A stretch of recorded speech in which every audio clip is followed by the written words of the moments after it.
자, 1990년 7월 20일 동아일보 기사를 한번 갖고 와봤습니다. 자, 이 당시 보니까 제목이 재밌습니다. 재개발 아파트, 딱지가 유리.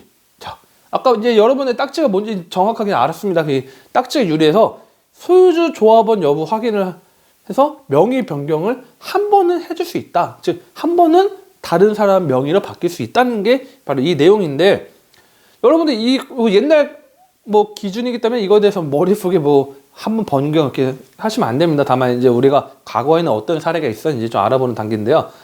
자, 재개발 아파트 같은 경우에도 보니까요, 이 당시에도 90년대에도 이 재개발 사업을 활기가 되면서 재개발 아파트에 대한 관심이 높아지고 있다고 나와 있죠. 그래서 서울의 경우 연말까지 22개 재개발 지역에 모두 2만여 가구 아파트가 건설돼서 그래서 4천에서 6천 가구 일반 분양이 될 경우다. 자, 당시 90년대에도 30년 전에도 재개발 지역 인기도는 높았습니다. 자, 지금도 인기가 많죠. 그래서 재개발 아파트에 관심이 끄는 이유는 서울 시내 새로 공급될 아파트가 재개발 아파트 이외에는 거의 없는 데다. 이게 90년대도 이미 서울에 벌어진 현상입니다. 자, 이미 90년대도 벌써 서울 시내에 공급될 아파트가 없다는 거죠. 어떤 거? 재개발 아파트 이외에는 가능한 게 없다. 지금은 더 심화가 됐죠. 그래서 신도시보다 주거지역 조건이 월등하기 때문에, 즉 당시의 신도시라는 건 어디 말하냐? 일기 신도시죠. 일기 5개, 일산, 분당, 평촌, 중동, 3번. 이 5개 일기 신도시보다 주거지 환경의 조건이 월등하기 때문에 당연히 선호도가 높고 서울의 신규 공급을 받을 수 있는 거는 재개발 아파트밖에 없기 때문에 당시. 그래서 이 재개발 아파트 분양 이야기를 하는데, 자, 이 세 가지 방법이 있다고 합니다. 첫 번째, 조합원한테 배정돼서 남은 일반 분양. 지금 똑같죠? 일반 분양에 대해서 청약 통장을 갖고 도전을 하는 거죠. 그런데 지금 현재 서울에 인기 있는 일반 분양 경쟁률 어마어마하고 가점 또한 커트라인 점수 또한 엄청 높습니다. 그렇죠? 자, 그럼 일반적으로 뭐 점수가 좋지 않거나 그런 부분은 첫 번째 어렵겠죠. 두 번째 방법은 뭐냐냐?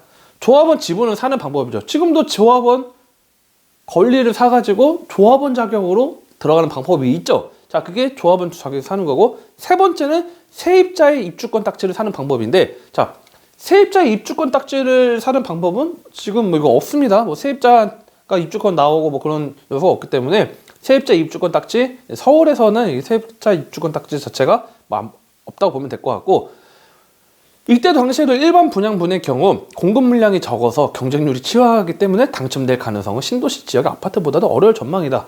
지금도 그렇죠. 90년대도 그랬습니다. 경쟁률이 치열했고 지금은 더 치열해지죠. 그만큼 더 아파트 서울에 마련하기가 어려워졌다는 그런 내용이 되겠습니다.